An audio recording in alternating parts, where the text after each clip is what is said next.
Welcome back to my channel షేక్ స్వైల్. ఈ రోజు అయితే మా ఇంటికి నాటుకోడి వచ్చిందండి. చక్కగా క్లీన్ చేస్తున్నారు మా ఆడపడుచు అయితే. ఈ రోజు మెనూ ఏంటంటే వేడి వేడి పలావ్, నాటుకోడి, మీ ఫేవరెట్ అయిన కట్ట అండ్ యాక్చువల్గా మీ ఫేవరెట్ అంటుందిగా మా మరదల ఫేవరెట్ అండి. అది ఆ మాట చెప్పట్లేదా అంటే నిజాలు ఎప్పుడు ఒప్పుకుంటారు. ఇక్కడ నాటుకోడి అయితే తీసుకొచ్చారు కదా, వాటిని అయితే నేను క్లీన్ చేస్తున్నాను. యాక్చువల్గా అక్కడే క్లీన్ చేసి ఇస్తారు, కానీ మనం ఇంటికి వచ్చిన తర్వాత ఇదిగో చూడండి, నేను తెచ్చిన దాంట్లో కూడా ఇంత వేస్ట్ అయితే తీసాను కదా, ఇలా ఉంటుంది. ఈ నాటుకోడిని అయితే నేను క్లీన్ చేసేసాను. ఉల్లిపాయ అయితే కోసి వేసి ఇందులో ఇప్పుడు నీట్ గా అయితే క్లీన్ చేసి విజిల్స్ పెట్టుకుందాము. క్లీన్ చేస్తున్నాను ఇప్పుడు. నేను బాగా నీట్ గా క్లీన్ చేసేసానండి. చూడండి ఎంత బాగా కనిపిస్తుందో, నాకు చూస్తుంటే ఎప్పుడెప్పుడు తినాలని అనిపిస్తుంది. ఇప్పుడు ఇందులో మనం సాల్ట్ వేసి, సాల్ట్ కొంచెం పసుపు వేసి అయితే కొంచెం వాటర్ పోసుకొని కుక్కర్ విజిల్స్ కి అయితే పెట్టేసుకున్నాము. నాటుకూర తొందరగా ఉడకదండి. నాటుకూర తొందరగా ఉడకదు కాబట్టి, అంటే మా ఆడపడుచుకి నాటు మురిగి అనేది అలవాటైపోయింది. అది ఎందుకంటే అది నాటుకోడి కాబట్టి మాకు కొంచెం లాంగ్వేజ్ ప్రాబ్లం అండి. మీరు అడ్జస్ట్ అవుతారని మాకు తెలుసండి. దీంట్లో కొంచెం వాటర్ అయితే పోసుకొని విజిల్స్ కి అయితే పెట్టేసుకుందాము. నేను చెప్పాను కదా లాస్ట్ వీడియోలో మీకు, కొంచెం ఆయిల్ వేసుకోవడం వల్ల పొంగు అయితే రాదండి. సో అందుకనే నేను కొంచెం ఆయిల్ అయితే వేస్తున్నాను. ఇప్పుడు దీన్ని విజిల్స్ పెట్టేసుకుందాం. ఇదిగోండి, ఒకసారి మన నాటు మురిగి అయితే పెట్టాము, ఇంకోసారి కట్టాక అయితే పప్పు పొయ్యి మీద పెట్టాము. చింతపండు నానబెట్టుకున్నాము కట్టా కోసం. ఇక్కడ పచ్చనిపప్పు నానబెట్టుకున్నాను. 200 గ్రామ్స్ అయితే మాకు సరిపోతుందండి. ఇప్పుడు ఇది మనం ఒక 5-6 విజిల్స్ కి అయితే పెట్టేసుకుందాము. చేద్దాము. ఇప్పుడు మేమైతే కట్టాకి కావాల్సిన కూరగాయలన్నీ కోసుకుంటున్నామండి. ఉల్లిపాయలు, టమాటాలు, వంకాయలు, పచ్చిమిరపకాయలు, సొరకాయ. ఇక్కడ చూడండి, ఒకవైపు కుకింగ్ చేస్తుంటే ఇంకో వైపు నుండి మా మమ్మీ మొత్తం డిషెస్ వాష్ చేస్తుంది. ఇప్పుడు ఫీలింగ్ ఏంటంటే విజిల్స్ వచ్చే లోపల ఇవన్నీ అంట్లు అయిపోతాయని. పాపం తెలియని విషయం ఏంటంటే ఎక్స్ట్రా అంట్లు మళ్ళీ పడతాయిగా, అవి తోమాలి. అప్పుడు పాపం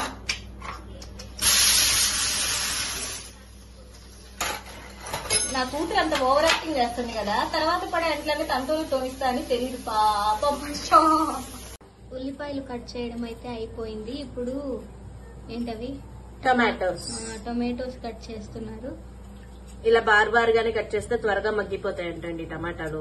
నాకు తెలీదు, మా అమ్మగారు చెప్పేవారు.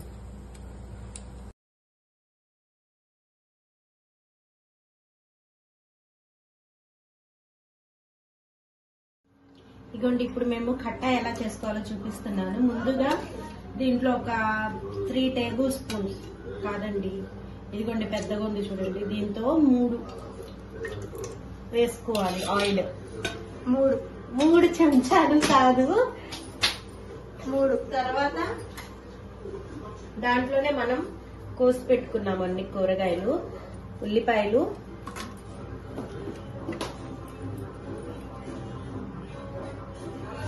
తర్వాత సొరకాయలు,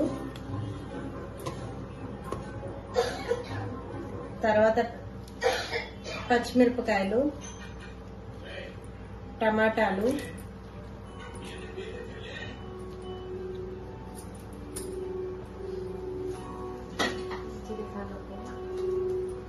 తర్వాత పుదీనా, కొత్తిమీర,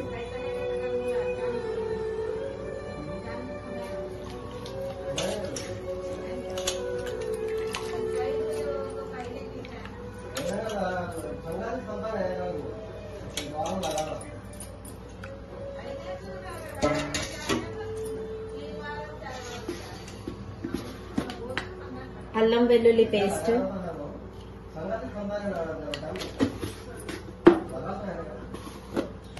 బ్యాక్గ్రౌండ్ లో ఏదైనా వాయిసెస్ వస్తే ఇగ్నోర్ చేయండి. పసుపు,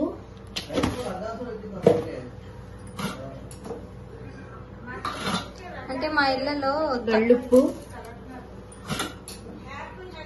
అంటే మా ఇళ్లలో లో వాయిస్ తో మాట్లాడడం రాదనమాట. అందరూ గట్టి గట్టిగా అరుస్తూనే మాట్లాడతారు. ఇప్పుడు ఇలా ఒకసారి మొత్తం ఈవెన్ గా కలుపుకోవాలి. ఒకసారి కొంచెము పెద్ద డేక్షాలోనే వండుకోండి. ఇగోండి ఇలా కలుపుకోవడానికి గాని, తర్వాత మనం దీంట్లోకి పచ్చని పప్పుది పేస్ట్ అయితే వేస్తాం కదా, అందుకని కొంచెం కలుపుకోవడానికి పెద్ద గిన్నెలో అయితేనే వండుకోండి. దీంట్లో ఇప్పుడు కొంచెం ఒక చిన్న గ్లాస్ వాటర్ వేసేసి పొయ్యి మీద అయితే పెట్టేద్దాము.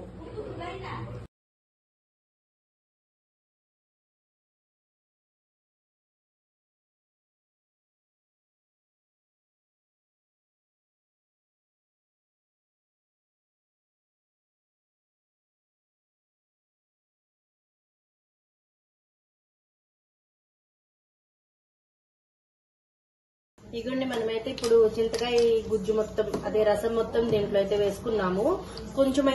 కొంచెమైతే అట్టి పెట్టారండి, ఎందుకంటే పులుపు చూసుకొని సరిపోకపోతే మళ్ళీ వేసుకోవచ్చు మనము. అట్టు పెట్టానంటే తీసి పెట్టాను అని. ఇగోండి ఇప్పుడు ఒకసారి ఎంతవరకు కుక్ అయిందో చూసుకుందాము. మంచి స్మెల్ అయితే వస్తుందండి, జింజర్ గార్లిక్ వేసాం కదా. మనం మూత వేసి వండడం వల్ల ఏంటంటే త్వరగా కుక్ అవుతుంది, ఆవిరి అక్కడక్కడే ఉంటది కాబట్టి. ఇవన్నీ మనం ఇంకొన్ని వాటర్ వేసుకుంటున్నాము దీంట్లోనే. ఇప్పుడు మనం దీన్ని బాగా మరిగివ్వాలి, దగ్గర అవ్వాలి కాబట్టి. ఇదిగోండి కుక్కర్ ప్రెజర్ అయితే పోయింది, విజిల్ అయితే తీసేసాను. చూడండి ఎంత బాగా కుక్ అయిందో. ఇలా కుక్ అయితేనండి ఇప్పుడు మనం తాలింపు పెట్టేసుకుంటే తొందరగా అయిపోతుంది. నాటివి చూస్తూ ఉంటే తినాలి అనిపిస్తుంది. ఒక పక్క కట్ట అయితే ఉడుకుతుంది. ఇప్పుడు నా సెక్షన్ అన్నమాట, నాటుకోడి నేనైతే వండుతున్నాను. ఆయిల్ అయితే వీటెక్కింది. నాటుకోడి వండడానికి మనకు కావాల్సిన పదార్థాలు ఉల్లిపాయలు, పచ్చిమిరపకాయలు, టమాటాలు, అల్లం వెల్లుల్లి పేస్ట్, కొత్తిమీర, కొబ్బరి పేస్ట్, అందులో కొంచెం కాజు, ఒక 6-7 కాజులు అయితే వేయాలి. నాకు చెప్పడం మర్చిపోయాను. ఇవన్నీ దీనికి కావాల్సిన ఇంగ్రీడియంట్స్. ఇప్పుడు మనం ప్రాసెస్ అయితే చూపించేస్తున్నాను. ముందుగా ఉల్లిపాయలు వేసేసి కొంచెం బ్రౌన్ కలర్లో వచ్చేంత వరకు అయితే ఫ్రై చేసుకున్నాం. మన కర్రీకి అయితే కొబ్బరి, ఇలైచి, చెక్క, లవంగా అయితే పేస్ట్ లాగా పట్టుకుందాము. ఆల్రెడీ అల్లం వెల్లుల్లి పేస్ట్ లో కూడా చెక్క, లవంగా ఉంటుంది, అందుకే ఇందులో కొంచెమే వేసాను. ఇప్పుడు ఇది మిక్సీ పట్టేసుకుందాం. ఆనియన్స్ అయితే ఫ్రై అయ్యాయి కదా, ఇప్పుడు అల్లం వెల్లుల్లి పేస్ట్ అయితే వేసుకుందామండి. ఇక్కడ యాక్చువల్ గా కెమెరా నేను పట్టుకున్నానండి, మా హనీ అయితే వంట స్టార్ట్ చేసింది. మా హనీకి వంట చేయడం అంటే ఎంత ఇష్టమో, కాకపోతే అంతా ఆమె చేయదు, మధ్యలో మనం ఉండాలి. ఇదిగోండి అల్లం వెల్లుల్లి పేస్ట్ కొంచెం ఎక్కువగానే పడుతుంది, ఎందుకంటే కర్రీ కొంచెం ఎక్కువ ఉంది కదా. అల్లం వెల్లుల్లి పేస్ట్ వేసిన తర్వాత కొంచెం ఫ్రై చేసి ఒక 1 మినిట్ తర్వాత అయితే మిగతా టమాటా, పచ్చిమిర్చి వేస్తున్నాము. ఇప్పుడు టొమాటో, పచ్చిమిర్చి అయితే మొత్తంగా వేసేసి ఒక 2 మినిట్స్ అయితే ఫ్రై చేసుకున్నాము.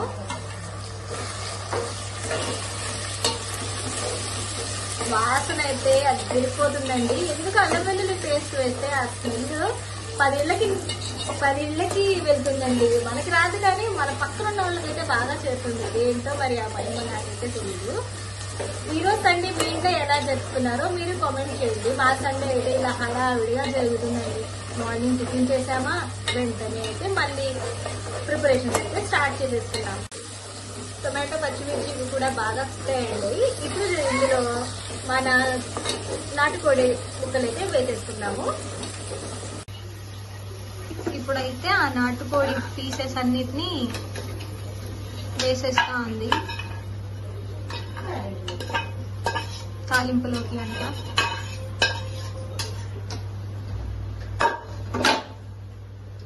ఇలా నాటుకోడి మనం ముందుగానే ఉడకపెట్టుకోవడం వల్ల కర్రీ వండడం అయితే త్వరగా అయిపోతుందండి. అది కూడా మనం ఇలాగే పొయ్యి మీద పెట్టి ఉడికిస్తూ ఉన్నాం అనుకోండి, నాటుకోడి ఉడకడానికి అయితే చాలా టైం పడుతుంది. మనం టైం సేవ్ చేసుకోవాలంటే ఇలా ముందుగానే కుక్కర్లో విజిల్స్ పెట్టేసి ఉడికిచ్చేయాలి. ఇప్పుడు ఇందులో తగినంత కారం వేస్తున్నాం. బేసిక్ గా చెప్తూనే ఉంటాను కదా, మేము కారం కొంచెం ఎక్కువ తింటాం, దట్టు నీసులో అయితే ఇంకా కారం ఎక్కువ వేస్తేనే బాగుంటుందండి. కారం అయితే వేస్తున్నాను. కారం వేసాక అల్లం కొబ్బరి పేస్ట్ అయితే పట్టు పెట్టుకున్నాను చెప్పాను కదా, అది కూడా వేస్తాం.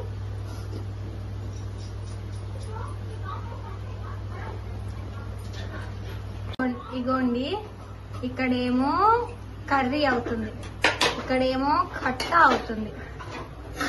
దిస్ కట్ట ఉడికి అండ్ ఇలా ఇటు నుండి పక్కకు వస్తే ఇక్కడ మా అత్తయ్య పలావ్ కోసం అన్ని ఇంగ్రీడియంట్స్ తీసి పెట్టుకుంటున్నారు. ఇదిగోండి మన కట్ట అయితే పూర్తిగా రెడీ అయిపోయింది, చక్కగా మరిగింది కూడా. ఇదిగోండి మన కర్రీ అయితే ఆల్మోస్ట్ ఉడికిపోయిందండి. లాస్ట్ లో గరం మసాలా వేసుకొని, ఇది హోమ్ మేడ్ గరం మసాలా అండి, మా అమ్మగారు తయారు చేస్తారు. గరం మసాలా అయితే వేసుకొని లాస్ట్ లో కొత్తిమీర కొంచెం పుదీనా అయితే వేసుకోవడమే. మన ఎమ్మి టేస్టీ నాటుకోడి పులుసు అయితే రెడీ. కొంతమంది పులుసు అని కూడా అంటారు తెలంగాణ రాయలసీమ సైడ్ వాళ్ళు. మనం మిక్సింగ్ కదా, అందుకని 2 పేర్లు వాడుతున్నాం అన్నమాట. అంతేనండి, మన కర్రీ అయితే రెడీ అయిపోయింది. ఒక సైడ్ కట్ట అయిపోయింది, ఇంకో సైడ్ కర్రీ అయితే రెడీ అయిపోయింది.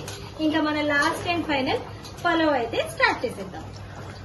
ఇదిగోండి ఇప్పుడు మనమైతే పలావ్కి బియ్యము ముందుగానే కడిగి నానబెట్టుకుంటున్నాము, ఎందుకంటే విచ్చుకుంటది అన్నం, అందుకని.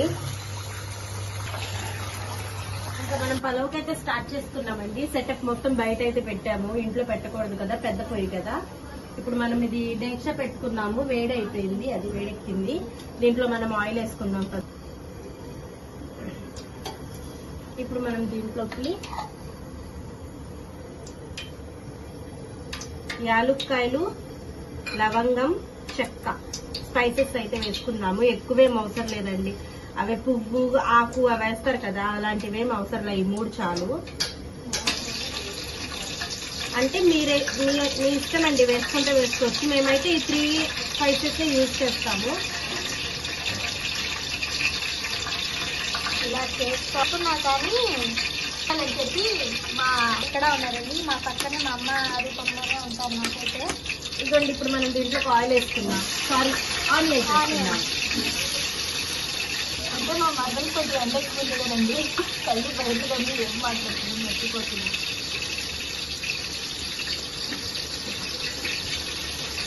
ఇప్పుడు ఆనియన్స్ గోల్డెన్ బ్రౌన్ కలర్ వచ్చే వరకు ఫ్రై చేసుకోవాలండి. ఇదిగోండి ఇలా గోల్డెన్ బ్రౌన్ కలర్ లోకి వచ్చిన తర్వాత మనం దీంట్లోకి జింజర్ గార్లిక్ పేస్ట్ అయితే వేసుకున్నాము.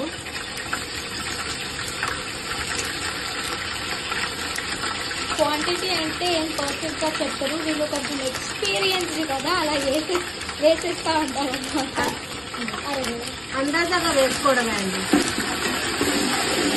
అంటే ఒక్కొక్కళ్ళు ఒక్కొక్కలా వేస్తారన్నమాట. మేమైతే కొంచెం తక్కువే వేస్తాము. ఇదిగోండి ఇప్పుడైతే జింజర్ గార్లిక్ పేస్ట్ అయితే ఫ్రై అయిపోయింది. మనం దీంట్లోకి ఇప్పుడైతే వేసేసుకున్నాము.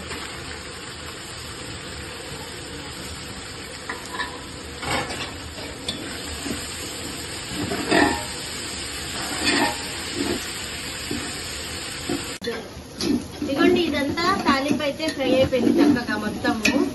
ఆయిల్ అయితే ఇలా బయటకు వస్తుంది చూడండి, అంటే ఫ్రై అయిపోయినట్టే. ఇప్పుడు మనం దీంట్లోకి ఎసరు వేసుకున్నాము. ఇదిగోండి ఈ గిన్నెతో ఒక గిన్నె బియ్యం తీసుకున్నాము, 1.5 అయితే వాటర్ వేసుకోవాలి మనము.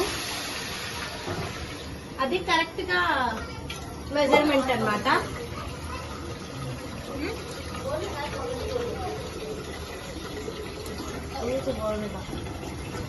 ఇంకా ఇది ఎలా వండుతా ఉంటే నాకు ఆకలి అయితే పెరుగుతా ఉంది.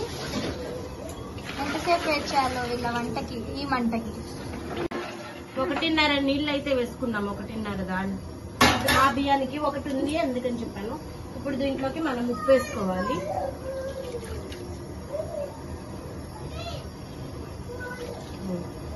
మనం పలావ్ ఎంత క్వాంటిటీ చేయాలనుకున్నా ఒకటే గుర్తండి, మనం మెజర్మెంట్ కి ఏదైతే తీసుకున్నామో దాంతో ఒక కప్ ఉందనుకోండి 1.5 వాటర్ అయితే చేయాలి. అలా మనం దేనికైతే మెజర్ చేస్తామో దానికి 1.5 అయితే వేసుకోవాలి.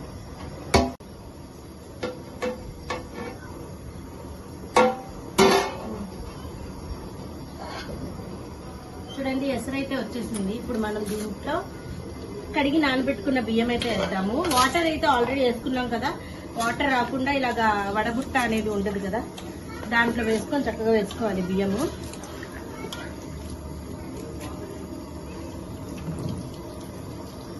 ఇదిగోండి బియ్యం మొత్తం అయితే వేసేసుకున్నాం మనం ఇప్పుడు.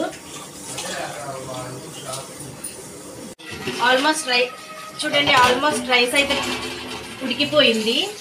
ఇప్పుడు మనం దీంట్లోకి నిమ్మకాయ రసంను నెయ్యి వేసుకొని ఇంకా దమ్కి వదిలేయడమే. అంటే దమ్ నాకేమంటారో తెలీదండి, సన్న మంట మీద పెట్టేసి వదిలేయడమే. ఇదిగోండి నిమ్మకాయ రసం,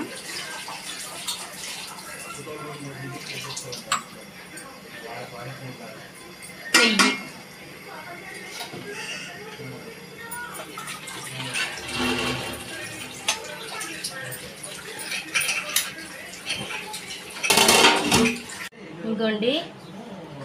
ఇగోండి మా అన్నం అయితే చక్కగా కుక్ అయిపోయింది. చూడండి పలుకులు పలుకులుగా ఉంది. ఇంకా రెడీ టు ఈట్ అన్నమాట. ఇక మేము లంచ్ చేయడం అయితే స్టార్ట్ చేసేసాం. మరి మీ ఇంట్లో మీరు లంచ్ చేశారా లేదా కామెంట్ చేయండి. మా ఈ వీడియో మీకు నచ్చినట్టయితే like, share and subscribe to my channel. Bye.